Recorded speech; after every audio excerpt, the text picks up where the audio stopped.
Hello everyone. Today we will discuss about the very important topic of reasoning, that is syllogism. Syllogs basically सारे competitive exams में आता है. Competitive exams like banking हो गया, SSC हो गया, railway, insurance, post office, आपका CLAT, cat, जितने में आपके एंट्रेंस एग्जाम्स होते हैं या फिर प्रीलिमिनरी एग्जाम्स होते हैं उन सब में सिलॉग्स बहुत इंपॉर्टेंट टॉपिक है. बेसिकली सिलॉग्स का मतलब क्या होता है? सिलॉग्स का मतलब होता है डिडक्शन.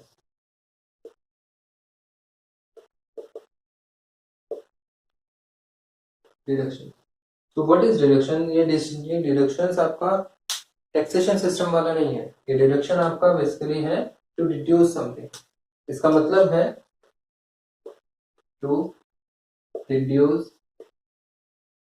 समथिंग. रिड्यूस का मतलब किसी चीज को प्रूव करना. दैट मीन्स इस चैप्टर में हमें चीजों को प्रूव करना पड़ता है. दैट मीन्स इस चैप्टर में हमें चीजों को जस्टिफाई करना पड़ता है. दैट मीन्स हिंदी में बोलो तो चीजों को सिद्ध करना पड़ेगा. और सिद्ध करना बहुत ईजी होता है. ये चैप्टर बहुत इजी है. इसको इजी वे में हम पढ़ेंगे. वैसे ये थोड़ा सा डिफिकल्ट मानते हैं स्टूडेंट, बट इसमें डिफिकल्टी जैसा कुछ है नहीं. आज इस चैप्टर को थोड़ा फोकस के साथ पढ़ना. जिस चीज को हम यहाँ पे प्रूव कर पाएंगे वो सही हो जाएगी, जिस चीज को नहीं कर पाएंगे वो चीज गलत हो जाएगी. Okay class. सो इस चैप्टर में को हम स्टार्ट करने से पहले सबसे पहले समझेंगे कि यहाँ पे आता है आपके पास कुछ स्टेटमेंट. दैट मीन्स हिंदी में बात करो तो स्टेटमेंट्स को बोलते हैं कथन. और इनके बेस पे आएंगे कुछ कंक्लूजन.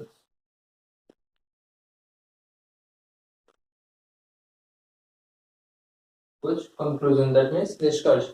इस चैप्टर में आपके पास कुछ कथन आएंगे, कुछ स्टेटमेंट्स, फिर कुछ स्टेटमेंट के बेस पे कंक्लूजन आएंगे. आपको बस चेक करना है कि ये गिवन कंक्लूजन, ये निष्कर्ष गिवन स्टेटमेंट से क्वालिफाई हो रहा है या नहीं हो रहा है. अगर क्वालिफाई हो रहा है तो बिल्कुल सही, और क्वालिफाई नहीं हो रहा है तो बिल्कुल गलत. बट इसको स्टार्ट करने से पहले हमें एक चीज समझनी पड़ेगी यहाँ पे कि स्टेटमेंट क्या होता है.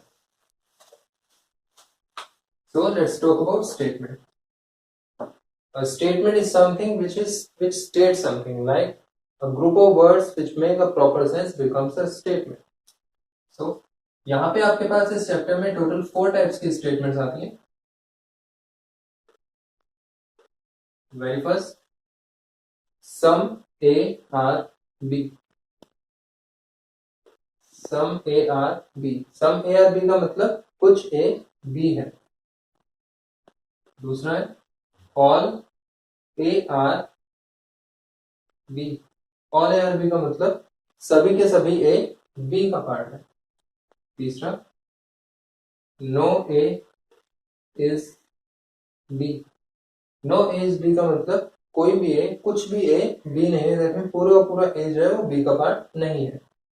और आखिरी, some A are not B. Some A are not B का मतलब हो गया कि कुछ ए बी का हिस्सा नहीं है. इससे ये बात समझ जाना कि आप इन दोनों में कोई डायरेक्ट रिलेशन नहीं है. कहीं आप समझो कि कुछ ए बी है तो कुछ ए नहीं होगा, कुछ ए बी नहीं है तो कुछ ए बी होगा. ऐसा कुछ नहीं है इसमें. एक काम कीजिए, आप लोग इसको नोट कर लीजिए पॉज करके स्क्रीन को, and then we will start with the topic. So इस चैप्टर को हम स्टार्ट करते हैं बेसिक तरीके से. इस चैप्टर को सॉल्व करने के लिए आपके पास सिंपल सा पढ़ना है. सिंपल सा तरीका है वेन डायग्राम.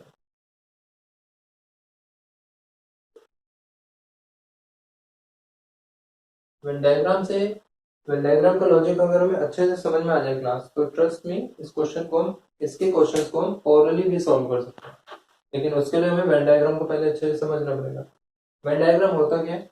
जब हम दो या दो से ज्यादा वेरिएबल्स का रिलेशन दिखाते हैं वेन डायग्राम के थ्रू, तो आपका वेन डायग्राम का पार्ट बन जाता है.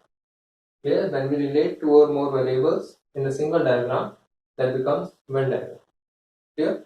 आपके पास वेन डायग्राम से इसको सॉल्व करना है, तो हमारे स्टेटमेंट्स के कुछ वेन डायग्राम यहाँ पे बनते हैं. पहले हम उसको समझने की कोशिश करते हैं. हमारी सबसे पहली स्टेटमेंट थी some A are B. Some A are B. Some A are B का मतलब क्या हुआ?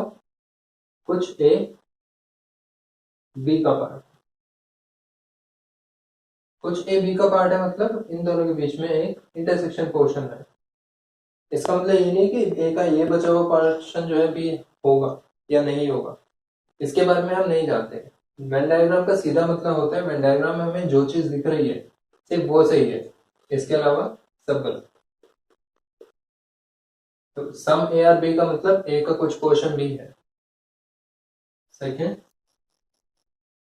All A are B, all A are B का मतलब सभी के सभी ए बी का हिस्सा है। ऑल ए आर बी से हमें पता चला कि सारे के सारे ए बी के अंदर है, पर क्या इस डायग्राम में आपको ये दिख रहा है कि सारे बी भी ए के अंदर है? No, that means some A are B जो स्टेटमेंट है ये रिवर्सिबल स्टेटमेंट में काउंट हो जाती है।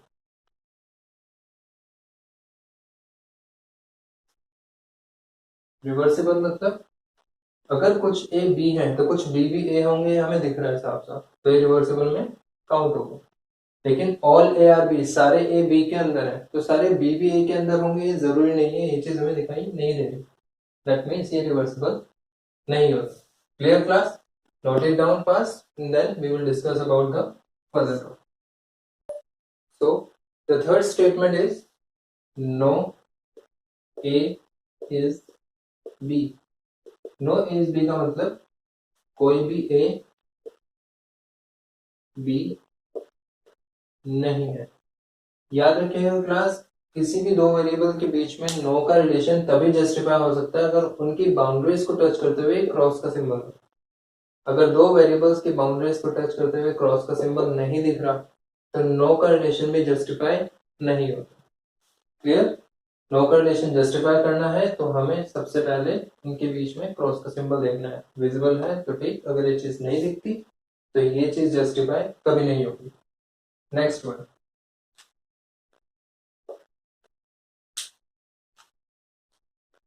सम A are not B,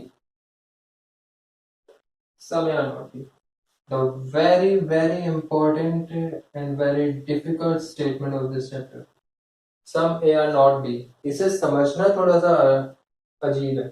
sum a or not b का मतलब a का कुछ हिस्सा डेफिनेटली b नहीं है,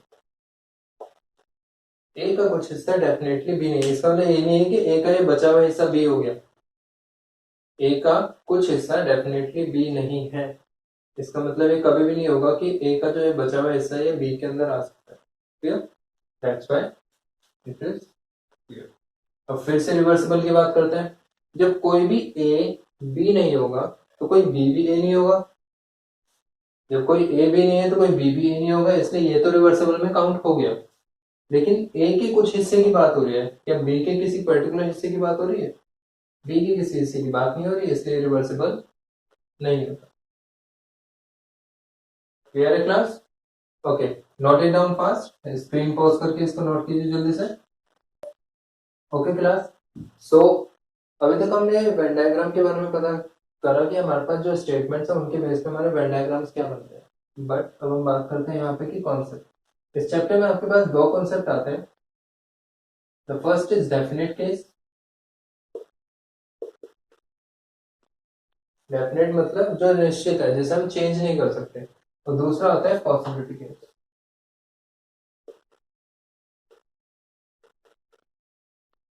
पॉसिबिलिटी मीन्स संभावना। एक तो ऐसा केस आएगा जिससे हम चेंज नहीं कर सकते, और एक ऐसा केस में आएगा जिससे हम हर फेज में चेंज करके चलेंगे। इन दोनों का जो रिलेशन है एक दूसरे से बिल्कुल अपोजिट है। इन दोनों का ही रिलेशन एक दूसरे से बिल्कुल अपोजिट है, इसलिए मैं इन दोनों को अलग अलग वीडियोस में लेके चलूंगा। So today we will discuss about only definite relation. Clear? तो डेफिनेट रिलेशन में हमारे पास टोटल 4 कॉन्सेप्ट आते हैं। उन 4 कॉन्सेप्ट के बेस पे हम इस वीडियो को लेके चलेंगे। एंड क्लास वन थिंग वो याद रखिएगा, अगर आपको इस टॉपिक को बहुत अच्छे से समझना है तो इस पूरी वीडियो को अच्छे से देखिएगा। पूरी वीडियो को फास्ट फॉरवर्ड नहीं करना, जहाँ पे पॉज करना है नोट करने के लिए आप इसको नोट करने के लिए पॉज कर सकते हैं। बट वीडियो को पूरा देखेगा तभी आपको अच्छे से समझ में आएगा इस चैप्टर में क्या क्या इम्पोर्टेंट है क्या क्या नहीं। So let's start with the first concept that is definite relations. Definite relation में आपके पास टोटल 4 कॉन्सेप्ट आएंगे। हम सबसे पहले फर्स्ट कॉन्सेप्ट से इसको लेके चलते हैं। The very first concept relate to first statement that is some A are B. Okay, some A are B मतलब कुछ ए बी है। यहाँ पे हम एक और स्टेटमेंट ऐड कर देते हैं some B are C. These are the statements. Let's come to the conclusions.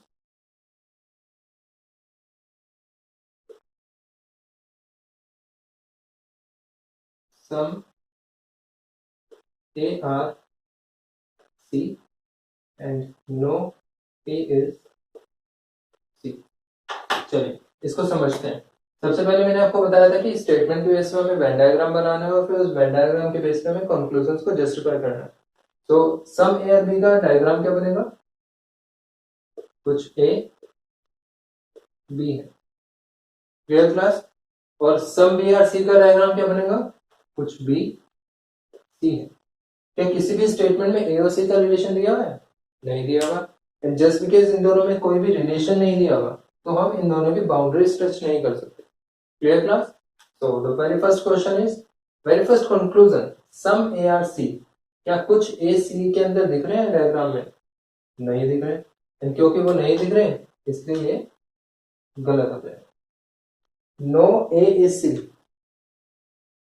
क्या कोई भी ए सी नहीं है। मैंने आपको जब नो का डायग्राम सिखाया था क्लास, तो नो के डायग्राम में एक बात बताई थी कि जब भी किन्हीं दो वेरिएबल्स के बीच में क्रॉस का सिंबल दिखेगा उनकी बाउंड्रीज को टच करते हुए, तो नो का रिलेशन जस्टिफाई हो जाएगा। लेकिन अगर वो नहीं दिखेगा तो रिलेशन जस्टिफाई नहीं होगा। That means no A C B गलत हो। ऑल दो इनके बाउंड्रीज टच नहीं हो रही, स्टिल इनके बीच में ये वाला रिलेशन हम सिद्ध नहीं कर सकते। क्यों नहीं कर सकते, एक नोट डाल के, एक नोट डाल के लिखिएगा आप सब, मैं बोल रहा हूं ध्यान से सुनना। whenever we found no relation between any two variables in the Venn diagram, इसका मतलब whenever, जब भी हम किन्हीं दो वेरिएबल्स के बीच में, दो वेरिएबल्स की बाउंड्रीज के बीच में डायरेक्ट रिलेशन ना देखें, whenever we found no relation between any two variables in the Venn diagram, all the definite conclusions regarding those variables are always wrong। इसका मतलब क्या हुआ, जब भी किन्हीं दो वेरिएबल्स के बीच में हम वेन डायग्राम में डायरेक्ट रिलेशन ना देखें, उनकी बाउंड्रीज टच ना हो रही हो, तो उनके रिगार्डिंग जितने भी डेफिनेट कंक्लूजन्स आएंगे ये गलत हो जाएंगे। डेफिनेट का मतलब जिसमें पॉसिबिलिटी ना लगी हुई। क्लियर है class? Okay, so note it down fast and then we will discuss about the second concept. So let's discuss about the, आपको फर्स्ट कॉन्सेप्ट बड़े अच्छे से समझ में आया होगा उम्मीद है मुझे। अब मैं सेकंड कॉन्सेप्ट की बात करता हूँ। सेकंड कॉन्सेप्ट आता है आपके पास no. The statements are no A is B, no B is C, no C is B, and the last one is no D is A. No A is B, no B is C, no C is D, no D is A. Conclusion आएंगे इसके base पे आपके।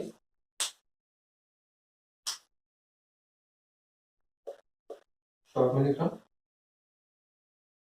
No A is C, no B is C, no D is C. Let's check out which one is right and which one is wrong. तो इसको prove करने के लिए सबसे पहले हम वेन डायग्राम बनाते हैं। नो ए इज बी का मतलब कोई भी ए बी नहीं है, clear. No B is C का मतलब कोई भी बी सी नहीं है। No A is, no C is D का मतलब कोई भी सी डी नहीं। बाउंड्री टच होती है। The last one is no D is A, कोई भी डी ए नहीं। तो कंक्लूजन्स में अगर हम सबसे पहले देखें तो रिलेशन किसका है, नो ए सी। क्या स्टेटमेंट में ए और सी सिंगल स्टेटमेंट में है, नो। क्या ए और सी की बाउंड्रीज डायरेक्ट टच हो रही है, नो। तो अगर मैं इसमें बात करूं तो इसमें हमारा कॉन्सेप्ट 1 लग रहा है। कॉन्सेप्ट 1 में क्या था, जब किन्हीं भी दो वेरिएबल्स की बाउंड्रीज एक दूसरे को डायरेक्ट टच ना कर रही हो तो उनके रिगार्डिंग कंक्लूजन जो होता है वो गलत हो जाता है। Clear. Second one, no B is C. क्या ये सही होगा, देखो स्टेटमेंट में हमें गिवन है कि नो बी इज सी। इस चैप्टर में मैंने स्टार्टिंग में एक चीज बोली थी कि हमें यहाँ पे चीजों को प्रूव करना पड़ता है, और जो चीज हम प्रूव नहीं कर सकते चाहे वो ऑलरेडी प्रूवन हो, इस चैप्टर में गलत हो जाती है। And just because of this no B is C यहाँ पे ऑलरेडी प्रूवन है, मैं इसे प्रूव नहीं कर सकता, ये यहाँ पे गलत हो जाए। इसका सिंपल सा कॉन्सेप्ट है, इसका नोट लिखा जाता है, नोट आराम से नोट कीजिएगा। Whenever we found any statement which is restated in the conclusion as it is, all those conclusions will be wrong. Why? Because we can't prove them. Not states you. जब भी हमारे पास कोई ऐसी statement आए जो कि conclusion में as it is restate हुई हो, एज इट इज, जिसमें कोई भी चेंज ना आया हो, तो रीस्टेटमेंट ऑफ एनी स्टेटमेंट हमेशा गलत होता है। क्यों? क्योंकि हम इस चीज को प्रूव नहीं कर सकते, और प्रूव नहीं कर सकते तो गलत हो गया। Clear. Last one, no D is C. No D is C सही है। जब मैं आपको वेन डायग्राम के बेसिक स्टेटमेंट बेस्ड डायग्राम बनवा रहा था तो मैंने आपको एक चीज लिखवाई थी, जब हमने नो एज बी का डायग्राम बनाया था। नो एज बी में आपके पास मैंने एक चीज बोली थी, जब कोई भी ए बी नहीं है तो कोई बी भी ए नहीं होगा, रिवर्सिबल काउंट होता है। क्योंकि कोई सी डी नहीं है, ये हमें स्टेटमेंट में मेंशन है, बट थर्ड कंक्लूजन में एज इट इज नहीं आया, रीस्टेट हो गया है, तो रीस्टेटमेंट हमारा सही हो जाएगा। That means no D is C is right, but no B is C is wrong. Clear है class? So note it down fast, then we will switch to our third concept. So let's, हम लोगों ने अभी तक यहाँ पे दो concept के बारे में बात कर ली है, अब हम यहाँ पे तीसरे कॉन्सेप्ट की बात करेंगे। तीसरा कॉन्सेप्ट बहुत सिंपल है बट थोड़ा सा लेंथी है। Statement is all A are B, all B are C, all C are B, all D are E. Clear? Conclusions are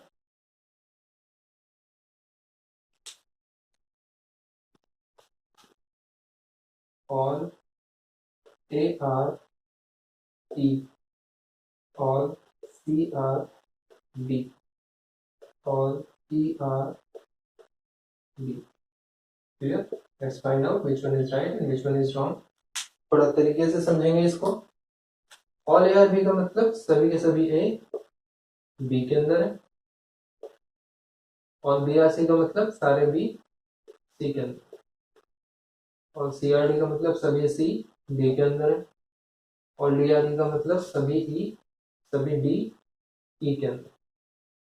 तो इस डायग्राम से हमें पता चला कि सारे के सारे एक दूसरे के अंदर आते हैं, बट डायरेक्ट रिलेशन में, अपोजिट रिलेशन में नहीं।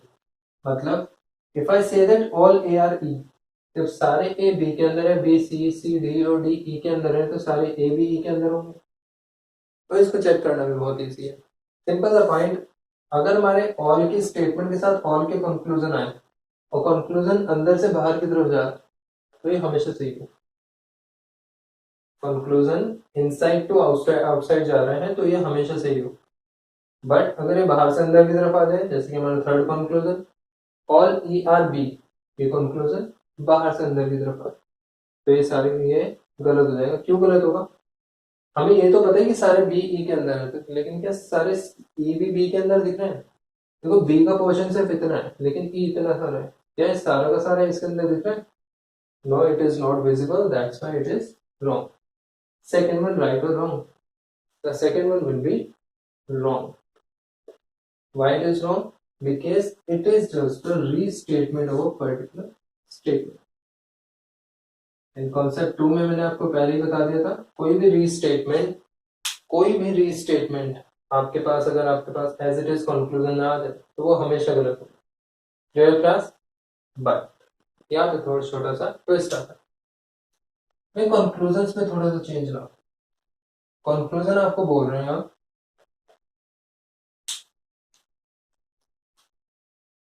सम A are E some C are B some E are B, which one is right according to your, which one is right? Let's talk about the very first conclusion. सबसे पहले निष्कर्ष आपको बोल रहे हैं सम A are ई, कुछ ए ई है, जब सारे ए बी के अंदर है, सारे बी सी के, सी डी और डी ई के अंदर, जब सारे ही ए ई के अंदर, तो ए का कुछ पोर्शन भी ई के अंदर होगा।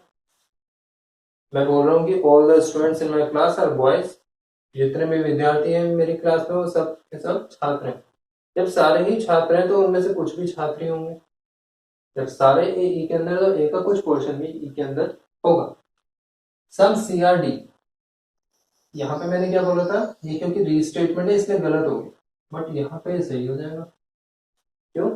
क्योंकि ये रीस्टेटमेंट नहीं है, यहाँ पे ऑल सी आर डी की बात हो रही थी, में सारे सी की बात हो रही थी, यहाँ पे सी के कुछ हिस्से की बात हो रही है। तो सिंपल सा पॉइंट, जब सारे सी डी के अंदर तो सी का कुछ हिस्सा भी डी के अंदर अपने आप आ जाएगा। तीसरा होगा सम ई आर बी, ये भी सही है। क्यों? जब सारे बी ई के अंदर है तो ई का इतना पोर्शन तो बी के अंदर ही आएगा ना। दैट मीन्स अगर ऑल की स्टेटमेंट में कंक्लूजन सम में आ जाए तो आंख बंद करके टिक कर देना, रिलेशन हमेशा जस्टिफाई हो। क्लियर? जब भी आपके पास ऑल की स्टेटमेंट में कंक्लूजन सम का आएगा और डायरेक्ट रिलेशन दिख रहा हो वेरिएबल्स में, तो आंख बंद करके कंक्लूजन में टिक कर देना, क्योंकि वो हमेशा सही होगा। So note it down fast, then we will discuss about the fourth and the last concept of this topic. So उम्मीद है कि आप लोगों को ये तीसरा कॉन्सेप्ट भी बहुत अच्छे से समझ में आया होगा। मैंने आपको स्टार्टिंग के फर्स्ट, सेकंड और थर्ड कॉन्सेप्ट बता दिया। आज की वीडियो में जो हम डेफिनेट केसेस की बात कर रहे हैं उसमें फोर्थ और फाइनल कॉन्सेप्ट हम बात करेंगे। उसके बाद में हम एक क्वेश्चन पे डिस्कशन करेंगे। आफ्टर दैट आप लोग इस वीडियो को प्लीज पूरे का पूरा देखिएगा। जब भी आप देखने बैठे, जब आप इसको पूरा देखेंगे आपको ये तभी अच्छे से समझ में आएगा। आप लोगों को पता है कि बहुत इंपॉर्टेंट टॉपिक है, तो इस इंपॉर्टेंट टॉपिक को बिल्कुल भी लीनियंसी के साथ नहीं पढ़ना। So fourth concept is statement sum A R B, sum A R B, and the second one is no B is C. Conclusions are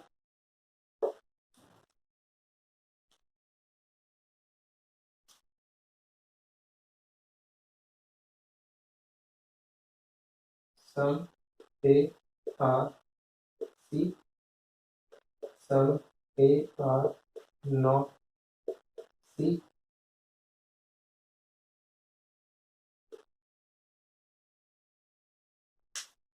so let's discuss about the diagram of this statement. The statement states sum A R B, sum A R B का मतलब कुछ A B है, that mean इनके बीच में ये intersection portion जो हम starting से पढ़ रहे हैं। दूसरा है no B C, no B C का मतलब कोई भी बी सी नहीं। बट इससे हमें एक चीज पता चली कि ए और सी के बीच में फिर से रिलेशन नहीं है, क्योंकि किसी स्टेटमेंट में डायरेक्ट नहीं दिए हुए। क्लियर? तो सम ए आर सी, ये तो गलत हो गया। क्यों गलत हो गया? क्या ए का कुछ हिस्सा सी में दिख रहा है? नहीं दिख रहा, एंड क्योंकि नहीं दिख रहा वो definitely wrong. Second, some A are not C, अभी भी ए और सी के बारे में बात हो रही है, लेकिन ए और सी के बीच में तो रिलेशन नहीं है डायग्राम में, फिर भी ये यहाँ पे सही हो जाएगा। थोड़ा इसको समझना पड़ेगा। कैसे? वैसे ए और सी के बीच में कोई रिलेशन नहीं है, बट हम इसे यहाँ पे इनडायरेक्ट रिलेशन में काउंट कर लेंगे।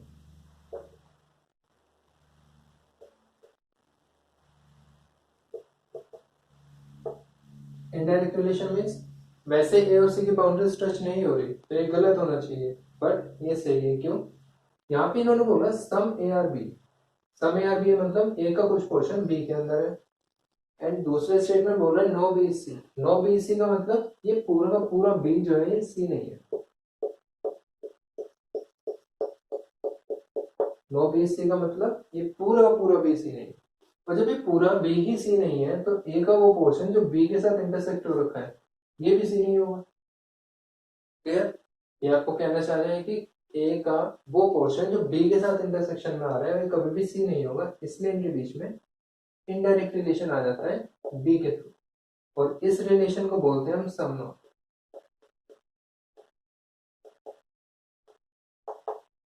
क्लियर? इसको स्टेट करते हैं एक और डायग्राम से। मैंने आपको जो बेसिक डायग्राम्स बनवा रहा था तो उसमें फोर्थ स्टेटमेंट में एक डायग्राम बनवाया था, some A are not C, some A are not B. Some A are not B का मतलब ए का कुछ पोर्शन डेफिनेटली बी नहीं है, और ये वाला डायग्राम हमें डायरेक्ट नहीं दिखता कभी भी, ये हमेशा इनडायरेक्ट रिलेशन में दिखता है। दैट्स व्हाई हम यहाँ पे इसको देख पा रहे हैं, ए का वो पोर्शन जो बी में है ये कभी भी सी नहीं हो। बट अगर यहाँ पे कंक्लूजन होता सम सी आर नॉट ए, उस केस में क्या करते हैं हम? अगर सम सी आर नॉट ए आ जाए, यहाँ पे तो सम ए आर नॉट सी था, वो सही हो गया, तो सम सी आर नॉट ए क्या होगा? गलत हो गया, क्योंकि ये रिवर्सिबल नहीं होता। डायग्राम से भी समझते हैं। सम ए आर नॉट सी का मतलब ए के कुछ पोर्शन की बात हो रही है, तो ए के कुछ पोर्शन की बात यहाँ पे दिख रही है। जब हम सम सी आर नॉट ए देख रहे थे तो सी के कुछ पोर्शन की बात बोल दी इसने, सी के तो किसी पर्टिकुलर पोर्शन की बात नहीं हो रही डायग्राम, क्योंकि हमें कुछ पोर्शन नहीं दिख रहा इसलिए वो गलत हो गया। इसको प्रूव करने का एक और तरीका है, देखो सम ए आर नॉट सी का मतलब, सम ए आर नॉट सी को अगर मैं ब्रेक करूं तो ए के साथ सम का रिलेशन और सी के साथ नो का रिलेशन जस्टिफाई होना चाहिए। ये तभी जस्टिफाई होगा जब स्टेटमेंट में इनके बीच में रिलेशन हो। तो यहाँ पे सम ए मुझे स्टेटमेंट में मिला, यस, सी नो नॉट सी मुझे स्टेटमेंट में मिला, यस, सेकंड स्टेटमेंट में नो बी सी, तो सी के साथ नो का रिलेशन मिल गया, ये प्रूव हो गया। इसमें चेक करो सम सी आर नॉट है, सम सी, क्या स्टेटमेंट में कहीं पे सम सी मिल रहा है? सम सी नहीं मिल रहा तो ये गलत हो गया। Clear class? इसको आराम से पॉज करके नोट कीजिए एंड इसको आराम से समझने की कोशिश कीजिए, क्योंकि ये सबसे इंपॉर्टेंट पार्ट है। सबसे ज्यादा गलती स्टूडेंट्स इसी पोर्शन में करते हैं। Clear? so note it down fast as soon as possible. So class, let's talk about this example. It's the crux of this definite relation. crux का मतलब इसके अंदर आपको ऑलमोस्ट सारे केसेस मिल जाएंगे बहुत इजीली। सबसे पहला कंक्लूजन स्टेटमेंट क्या बोल रहा है? All A are B, all A are B, some B are C, कुछ भी सी है, नो सी इज डी, कोई भी सी डी नहीं है, सम डी आर ई, डी का कुछ हिस्सा ई के साथ है,